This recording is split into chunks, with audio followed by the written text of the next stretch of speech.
continuación, en Armas de Guerra. Soldados de élite encargados de la temible misión de penetrar los obstáculos más complicados. Las defensas más mortíferas que el hombre haya conocido. Defensores con la misión de proteger sus puestos a cualquier costo. Desde los asedios de la historia antigua hasta los conflictos relámpagos de la actualidad. La eterna lucha entre agresor y defensor. Asalto a la fortaleza. A continuación, en Armas de Guerra.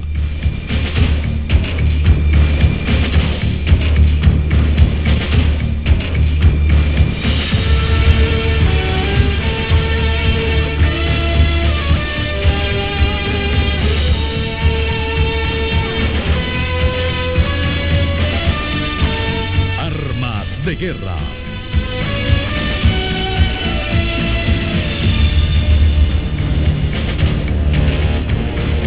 Asalto a la fortaleza.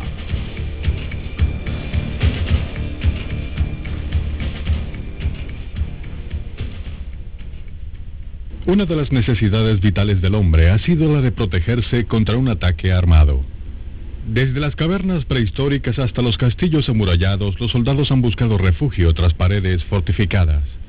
En ellas encuentran cobijo, pero eso tiene un precio, el de la pérdida de la movilidad. Así nace la batalla entre agresor y defensor, y con ella un nuevo tipo de enfrentamiento, la guerra de asedio. La guerra de asedio está basada en unos cuantos principios fundamentales. Cuando se es más fuerte, se ataca. Cuando se es débil, se defiende. La defensa utiliza el terreno difícil o fortalece su resistencia. Y hoy en día, todo es más complicado. El atacante debe resolver varias interrogantes. Rodear al defensor y esperar. Realizar un ataque frontal o una maniobra lateral.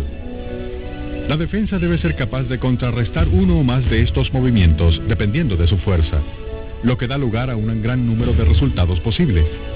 Es fácil ver por qué los asedios militares han fascinado a expertos y observadores casuales a lo largo de los siglos. There's been great examples in history of sieges, and fortifications have been successful or not successful based on various designs, based on how well they were defended, and based on how well the attacking force was organizing its tactics to try to destroy the fortress. Quizás uno de los asedios más famosos de la antigüedad fue el que tuvo lugar en la ciudad de Troya. Cuenta la leyenda que Ulises y varios de sus soldados se ocultaron en el interior de un gran caballo de madera que ofrecieron como regalo a los troyanos. Los troyanos lo llevaron al interior de la ciudad fortificada, y esa noche Ulises y sus hombres salieron de su escondite, abrieron las puertas para permitir la entrada de sus aliados y destruyeron la ciudad. Desde el caballo de Troya hasta los sorprendentes sitios militares de la actualidad, los ingenieros militares han desempeñado un papel fundamental en la historia de los asedios. Sappers or engineers have been an integral part of armies since the classical world. They had two primary responsibilities. One was building fortification, and the other was destroying fortification. Engineers with their specialized equipment, very good thing to have around because they normally have a solution to your problem. Combat engineering was an important part of the Roman army. In fact, the Romans built a fort every night when on campaign. They would stop several hours before dusk, and each man would take out his shovel, dig a ditch, erect a parapet, build a palisade, and the legion would sleep in the safety of its fortress for the night. There's a great science involved in developing good fortifications, and a science also, or an art if you will, on how to attack these fortresses. Gradualmente, los castillos se convirtieron en el medio principal para el gobierno de los territorios, y como consecuencia el blanco de los ataques. Los primeros castillos eran construidos de madera y rodeados por montículos, pero la madera es vulnerable al ataque con flechas incendiarias y proyectiles lanzados por medio de catapultas, por lo que fue desechada como material de construcción. Los ingenieros comenzaron entonces a construir castillos de piedra que dominaron la situación hasta que el desarrollo de la pólvora volvió a inclinar la balanza hacia el atacante. It was with the introduction of effective artillery in the 15th and 16th centuries that the art of combat engineering began to change. Fortress walls, which previously had been high to provide a dominant platform for archers, could now easily be battered down by the artillery. A new science of fortress engineering began. fortress walls were now thicker and lower. Similarly, a new science to breach the walls of the fortress was developed. The term sapper was introduced to describe the engineers who dug trenches ever closer toward the fortress walls. La artillería fue utilizada para la protección de la trinchera hasta que las murallas del castillo podían ser atacadas a corto alcance. Una vez que la fortaleza había sido destruida, la infantería podía atacar en descampado. Alternatively, miners might be employed, who would dig a tunnel beneath the fortress walls, create a chamber, pack it with gunpowder, and explode it beneath the fortress walls, also hoping to create a breach. Uno de los desarrollos más importantes en la constante lucha entre atacante y defensor fue el de un ingeniero francés llamado de Vauban, quien integró los principios defensivos de su tiempo creando un sistema coherente y formidable. The characteristic design of a Vauban fort was that it was star-shaped. It was trying to minimize the number of straight walls, the number of wide, long, flat surfaces that were open to the enemy. That allows you to get the enemy inside basically a trapped area. So no matter where the enemy attacked the wall, he was being assaulted from three sides versus one side. And that was the beauty of Vauban's engineering. Una vez más, el atacante respondió. La tecnología de la revolución industrial produjo metales más fuertes, lo que a su vez significaba artillería más efectiva. Las armas eran más largas, más precisas y los proyectiles tenían ahora una carga explosiva. With the new shells, they had an explosive payload. One shell hitting a brick or masonry structure could create far, far more damage than the old solid shot. The only way to overcome this was to use earth and other structures to actually absorb that shock of those explosions. So therefore, fortifications went virtually underground. So when you looked at an old fort, an old castle, you saw a brick structure above the ground. You look at a modern fortification, you see virtually nothing. All you see is an earth bank. Los efectos de estas nuevas tecnologías, tanto defensivas como ofensivas, serían puestos a prueba en la batalla que inició la Primera Guerra Mundial. Liège in Belgium controls the Meuse River. The Meuse is a fairly significant obstacle if you're going to invade Belgium. Liège was surrounded by a series of fortifications on hills, and the German army studied this problem before the war, and they developed a 42-centimeter siege gun. They called it Big Bertha. This siege mortar fired a tremendous projectile, and because it was a mortar, the trajectory was such that the shell came straight down and penetrated the ground to a tremendous distance, then exploded and just destroyed these forts. They were concreted forts covered with earthworks, but they were fixed in place, and anything that's fixed in place, an artilleryman can hit.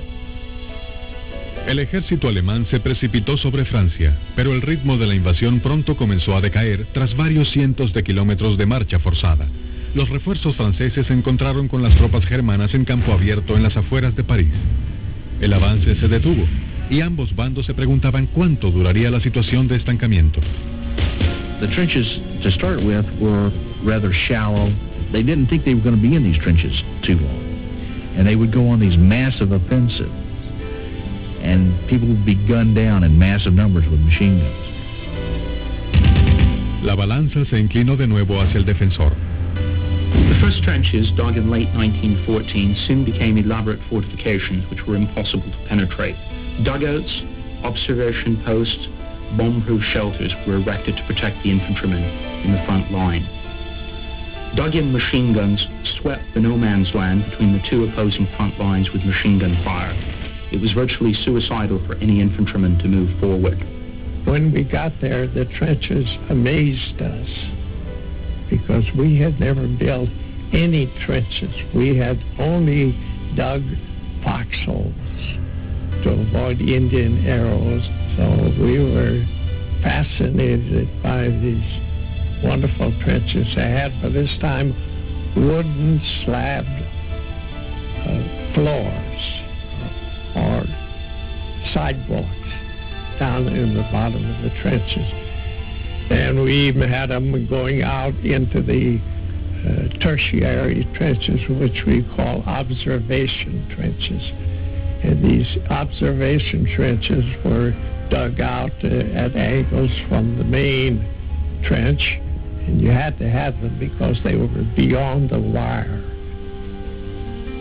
Las estrategias de asalto de la línea de trincheras del enemigo también se hacían más complejas. The flower of the British Army, the flower of the French and German armies was wasted in mass attacks. We attacked Indian style.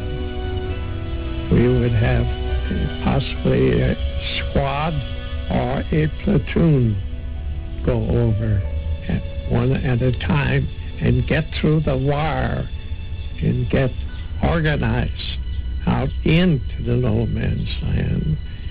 And then we would have the scouts who had reconnoitered the enemy wire, and we knew where the entrances to their avenues were. We reassemble in no man's land into attacking waves, and we go in waves, never all at once. And if the first wave was successful, we would have a backup wave to go right on over the trench and attack the reserve trenches in the back. Armas de Guerra volverá en un momento. Usted está viendo Armas de Guerra.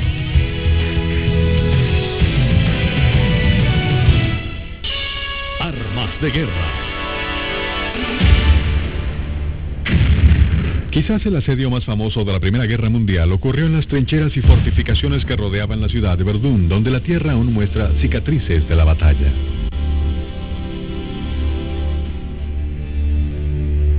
Pero la batalla de Verdún no fue librada para conquistar territorio.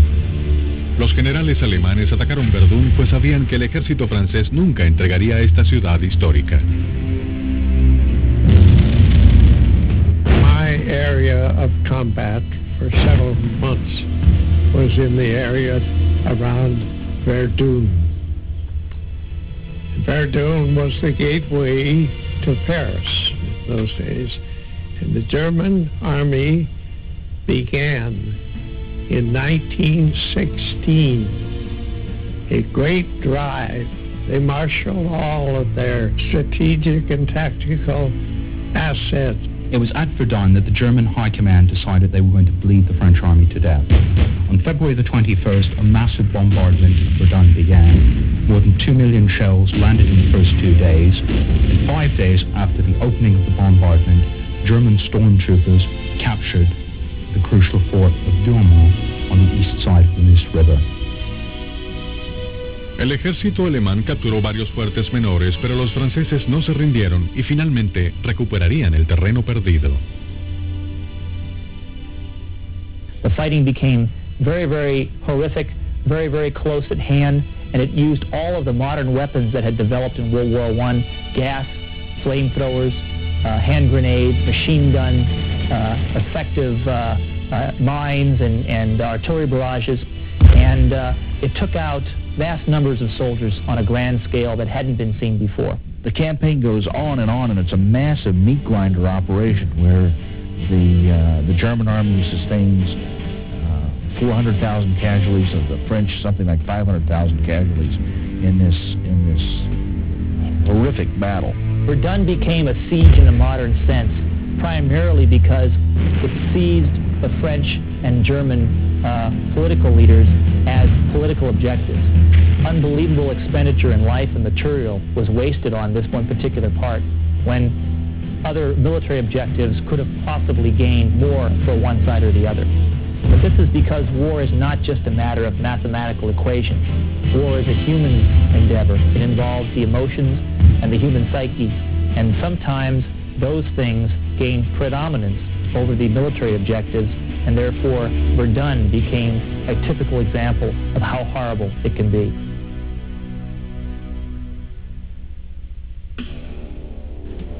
Eventualmente el tanque llegó a los campos de batalla. Los primeros tanques eran pesados y poco confiables, pero protegían a la infantería del fuego de las ametralladoras y abrían paso al aplastar las barricadas de alambre frente a las trincheras alemanas. La terrible guerra de desgaste finalmente llegó a su fin, pero una vez más sucedía que tanto el papel futuro del atacante como el del defensor eran inciertos.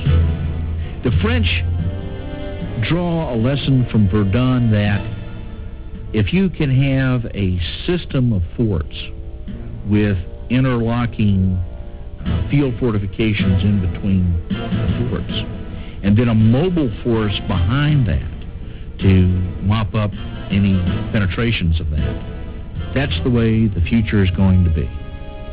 So they build the Maginot Line in the 1930s. 62 miles of tunnels linked the forts of the Maginot Line, emplacements deep underground, with barracks, ammunition storage facilities, lifts, and huge gun emplacements. By designing the Maginot Line, getting in these concrete fortifications and other field fortifications, what the French were trying to do was to preserve later generations. And they thought that this was the way that battles in the future were going to be fought, that the defense had once again become ascendant. And they just misinterpreted their data. Lo que los franceses no habían calculado era la capacidad de los alemanes de llevar a cabo un ataque mecanizado relámpago.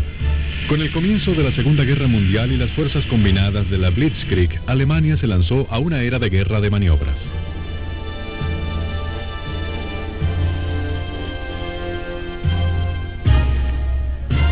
Technology surpassed the Maginot Line, and the Germans come up with the concept of mobile warfare.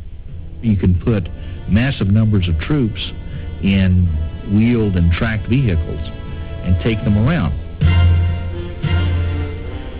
Con el objetivo de evitar la línea Maginot, los alemanes se lanzaron sobre Bélgica, tal como lo habían hecho en la Primera Guerra Mundial. Esta vez se enfrentaron a otra fortificación belga, la imponente Even-Imoel. Even-Imoel sits east of Liège, and it's one of these things which you have to take to cross the Albert Canal. So it was very important to the Germans, who were now using this lightning war concept, to grab roads and bridges, in particular over the Albert Canal, so that they could drive on into Belgium. Even-Imoel controlled one of the very important crossing sites that the Germans had to have. They knew that they had to take the fortress somehow if they wanted to have a lightning drive into Belgium. They also knew that the fortress would be almost impossible to take if they tried to storm it. Ingenieros alemanes y pequeñas embarcaciones de asalto cruzaron el canal bajo fuego pesado del enemigo, mientras un silencioso segundo ataque iba a producirse en un flanco no esperado. Paratroops in gliders came down right on top of the fortress, were able to brush across the opposition that was on top of the fortress with very little effort, because the Belgians had not planned to defend the fortress from the top. Aquí se encontraron con los ingenieros que habían cruzado el canal. They then placed shape charges on the turrets and destroyed all of the guns on top of the fortress, making the fortress totally useless. Even-Imoel is important because it marks the first time the shape charge is used. It's a well-known principle in physics that if you direct the energy of an explosive charge, you can direct it into a jet which can penetrate armor to great depth. The bottom line was that 80 German paratroopers took out a major portion of the Belgian defenses, and that was primarily because of the training, the planning, and the audacity that the Germans showed in attacking this fortress in a new way. Armas de Guerra volverá en un momento.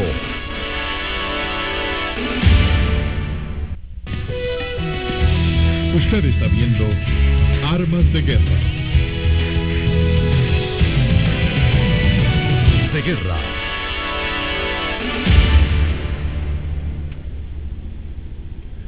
Para junio de 1940, el norte de Francia, incluyendo París, había caído en manos de los nazis. Inglaterra se preparaba para una posible invasión. De hecho, los británicos desarrollaron varias innovadoras medidas de defensa. En ciertas zonas del Canal de la Mancha, tuberías colocadas en el fondo liberarían petróleo para ser luego incendiado por medios químicos y formar una muralla mar afuera.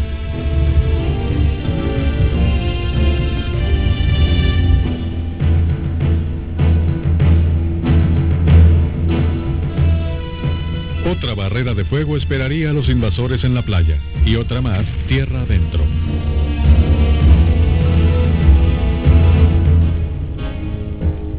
Irónicamente, el ejército alemán, maestro de la Blitzkrieg, asumió entonces una postura defensiva. Contaban con pocos recursos para lanzar una invasión masiva de Inglaterra, y se dedicaron a la construcción de fortificaciones costeras en el terreno que habían capturado.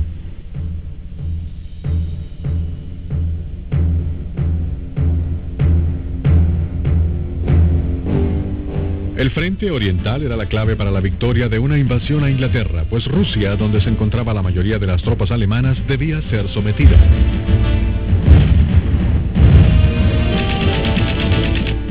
Pero dos ciudades soviéticas en particular, Leningrado y Stalingrado, no pudieron ser reducidas. The siege of Leningrad perhaps best represents how siege warfare had changed over the years. Rather than attack a single fort, the Germans were faced with a massive city, surrounded by earthworks, surrounded by strong points, and held by 4 Soviet armies. In the siege of Leningrad, the Russian army mobilizes tremendous numbers of civilians to go out and dig anti-tank ditches. And they dig massive anti-tank ditches so that the Germans can't employ their armor around Leningrad. At this point, Hitler ordered his army to halt. Rather than attempt a direct assault on the city, he ordered his commanders to flatten the city, using artillery and using aircraft. El asedio a Leningrado se extendió durante 900 días.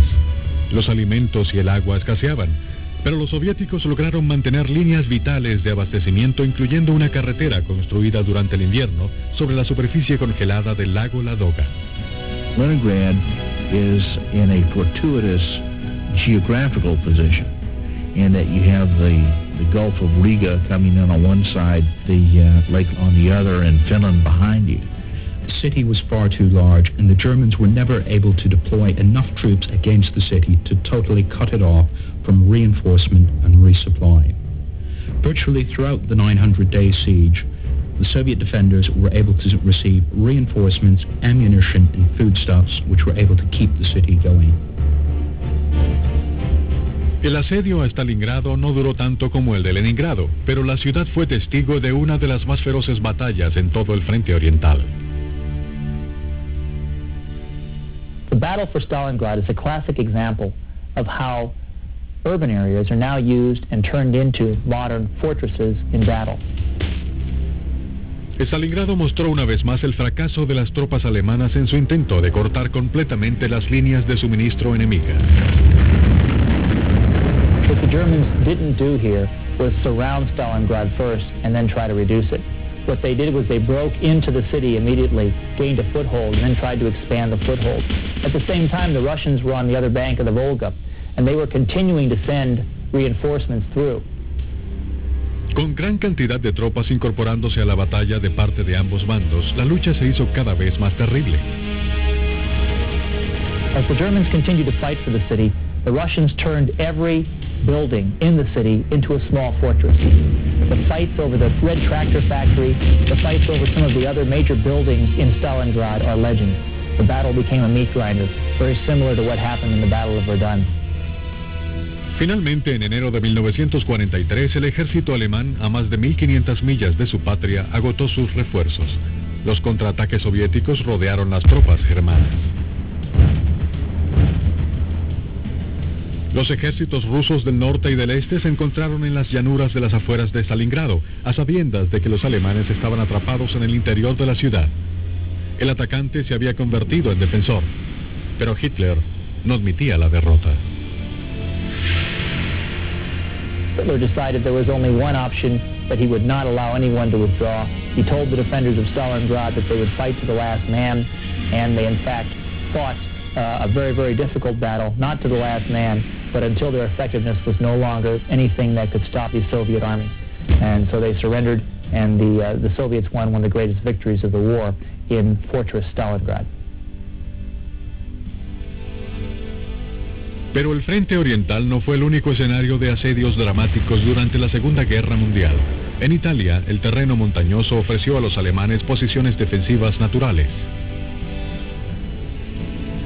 Los aliados se desplazaron lentamente hacia el norte de la bota italiana en dirección a Roma, a veces dependiendo de mulas donde los camiones y tanques no podían pasar. Pero su avance se detuvo en Cassino, una ciudad dominada por una abadía del siglo VI, situada en la cima de una montaña a 60 millas al sudoeste de Roma. You could see for 8, 10, 12 miles on a clear day without any problems, so any movement in the valley floor could be observed by the Germans on the mountaintop. So that taking the town of Cassino or the monastery itself, you would be taking or trying to defeat the Germans at their strongest point. Una brigada del Quinto Ejército de Estados Unidos intentó una ofensiva, pero fueron repelidos rápidamente por la artillería alemana y el fuego de morteros. Muchos estadounidenses creían que los soldados alemanes que dirigían este fuego devastador, encargados de calcular los blancos para la artillería, tenían su base de operaciones dentro de la abadía, que supuestamente estaba prohibida para personal militar. I've been told since that the monastery was vacant, that there was no military forces there, but I'm convinced that they were. In fact, we were able to see reflections of binoculars. If you attempted to move during the day, and if you were not camouflaged, the Germans could literally pick you off like shooting fish in a barrel. They had to have been there because it was the focal point. It was the center of that defensive position. La abadía no había sido atacada por el respeto de los aliados a su valor religioso e histórico, pero tras varios meses de lucha y miles de bajas, se llegó a la decisión de destruir este probable bastión alemán. No choice but to blast it off the face of the earth. I can recall even today the feeling of elation. It started in the morning, a gray, overcast, cloudy day, and we could see coming out of the south these tiny specks, and then we knew they were bombers, heavy planes, and as they approached the monastery, it filled the sky like flies or like huge birds. The sky was just full of our planes. And as they crossed over the area where they could begin to drop their bombs on that mountain, the earth rumbled. It just shook like an earthquake for probably 2 hours. It was just a happy, happy day for everybody there because we could see it disintegrate. We understood later that they were 1,000, 2,000, 3,000 feet deep inside the mountain in these caves, playing cards, sleeping, just waiting for the bombing to end. Later, on attack, trying to maneuver back up that mountain, the Germans came out of those caves underneath that monastery and cut us to pieces. It was unbelievable. Ironically, reducing the town and the monastery to rubble made it easier for the German paratroopers who were defending the position. Even though it was reduced to rubble, the high ground was still there. It still offered the vantage point, and now all that rubble was turned into a fortress by the Germans. Eventualmente, los comandantes de las fuerzas aliadas se dieron cuenta de que Cassino no podría ser tomada por un ataque directo. Ultimately, it was taken, but it was taken by virtue of another action by making the invasion of a place called Anzio, south of Rome. The purpose of that, of course, was to cut off the supplies to Cassino. El ataque anfibio de Anzio fue detenido inicialmente, pero los estadounidenses rompieron la cabecera de playa y los alemanes se vieron en la necesidad de retirarse hacia Cassino. Este antiguo bastión de montaña había tenido un gran costo. It was a position that we should never have attempted to have taken by frontal assault. I'm not a tactician, I know nothing of strategy, but I know that you just don't simply throw all of your forces at something that is that impenetrable. Armas de Guerra volverá en un momento.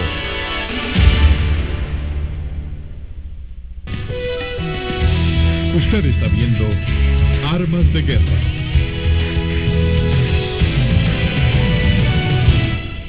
Armas de Guerra.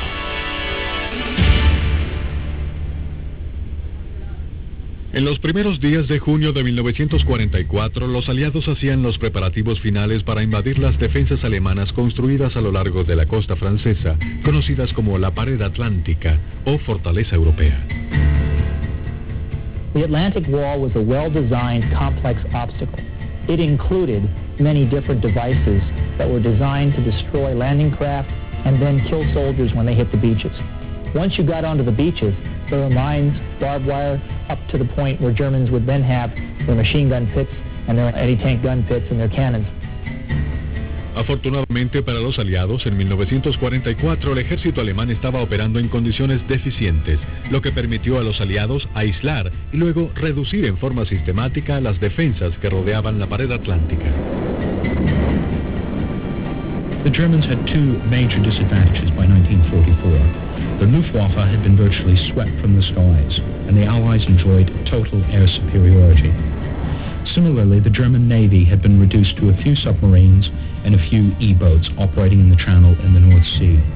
Neither force would be adequate to deter an Allied invasion. The Allied plan for the assault of Fortress Europe involved a sequence that had first airborne and glider troops trying to isolate the battlefield. These troops landed the night before at key road junctions, at key river bridges. Their mission was to seize these areas and block enemy reinforcements from getting to the beachheads. The next day, a huge naval bombardment prepared the beaches. The Allied Navy expended thousands and thousands of shells against German gun emplacements. In addition to that, the air forces tried to also slow enemy reserves, destroy key bridges, and pulverize enemy formations that could be observed. So first, the beachheads areas were isolated, then they were prepared, and finally the beach assault itself occurred.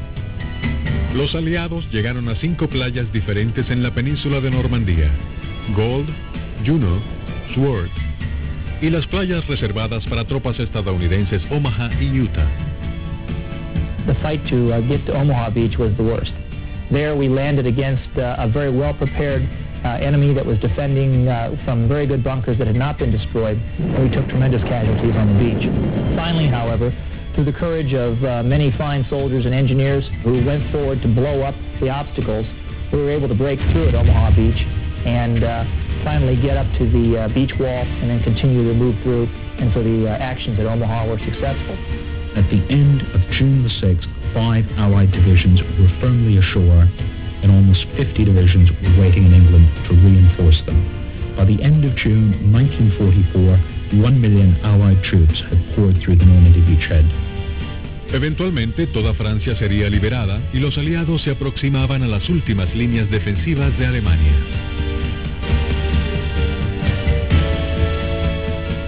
The last obstacle toward the Allies' advance into Germany was the Siegfried Line. A series of tank obstacles, ditches, anti-personnel mines, and concrete barriers known as Dragon's Teeth, which were protected by bunkers, machine gun nests, and anti-tank guns.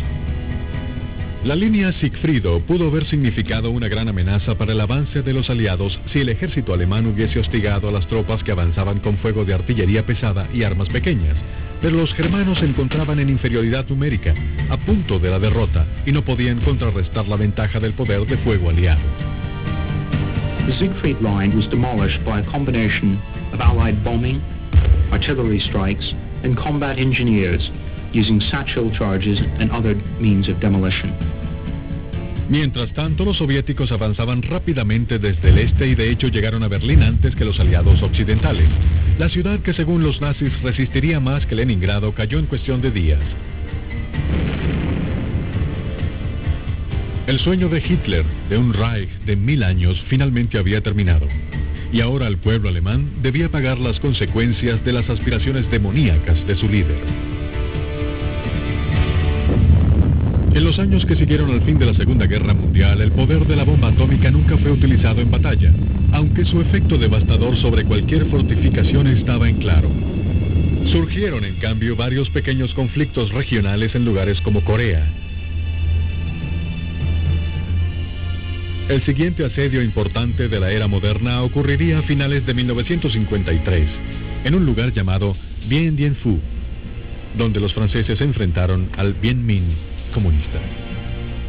The Battle of Dien Bien Phu is a classic example where the person who wanted to trap an enemy became trapped instead. The French wanted to win a great conventional victory against the Viet Minh, their enemy, the Vietnamese communists. Tired of years of guerrilla warfare, the French decided they would try and lure the communists out into a battle in the open. 3 battalions of French paratroopers landed in November, overran the small communist garrison, and began fortifying the village and improving the airfield. Over the next few weeks, the garrison was reinforced to a total of 15,000 French regulars and Vietnamese loyal to the French. Las fuerzas francesas creían poseer un poder de fuego superior y confiaban poder detener cualquier ataque comunista. Pero pronto se darían cuenta de que sus estimaciones iniciales estaban erradas. The Vietnamese had been training their army. They had been re-equipped with weapons from China. They had increased their firepower, and they had also realized the French plan. General Giap, the leader of the Viet Minh army, planned the operation to be a battle of annihilation. General Giap directed his assault against the airfield, and in March 1954, it was overrun. Resupply was now only possible by parachute, and many of the transport aircraft flying in were shot down by communist Vietnamese gunners, and many of the supplies, instead of falling in French hands, actually landed in the communist lines. By May of 1954, the French garrison was on the point of starvation, virtually out of ammunition, and finally fell to an overwhelming communist Vietnamese assault. La derrota francesa en Dien Bien Phu fue una importante victoria política para los comunistas y puso fin a la intervención francesa en la región. El tratado firmado el 20 de julio de 1954 no solo terminó la dominación francesa, sino que también causó la formación de un Estado comunista en Vietnam del Norte, lo que a su vez condujo a las Fuerzas Armadas estadounidenses a la Guerra de Vietnam en 1965.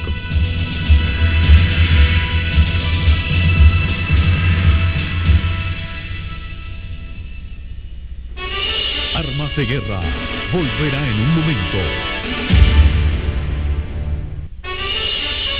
Armas de Guerra.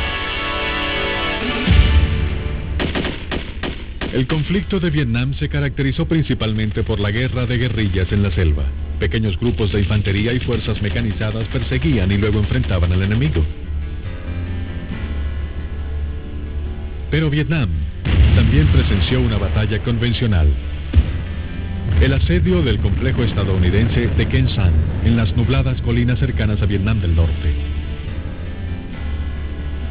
Khe Sanh was a strategic city in Quang Tri province, dominating Highway 9, a crucial resupply route. Garrisoned by 5,000 United States Marines in January '68, the city was surrounded by up to 20,000 North Vietnamese regulars. The Vietnamese communists were touting the slogan that Khe Sanh would be another Dien Bien Phu. General Giap, the man who had planned the Battle of Dien Bien Phu, was supposedly the man who was planning the Battle of Khe Sanh. The United States saw Khe Sanh as a great opportunity to win a firepower battle over its enemy. And this was the same concept that the French had initially had with Dien Bien Phu. Sin embargo, a pesar de la similitud del terreno entre Khe Sanh y Dien Bien Phu, las batallas fueron muy distintas, por muchas razones. Una de ellas fue que los infantes de marina habían ocupado las colinas que rodeaban el complejo. I think we needed to hold the high ground. If they'd have taken the hill we were on, and we were the hill they apparently tried to take the most, Hill 861, if they'd have taken that, they would have had 881 cut off from Khe Sanh, and that air flights wouldn't be able to go right over the top of the thing because they would set up their anti-aircraft positions on that. I think it was important to hold those hills. Otra de las razones era que las tropas estadounidenses, a diferencia de las francesas anteriormente, sí poseían mayor poder de fuego que los norvietnamitas en términos de artillería en tierra. Y lo que es más importante, contaban con superioridad aérea. We had total air superiority and total command of the air.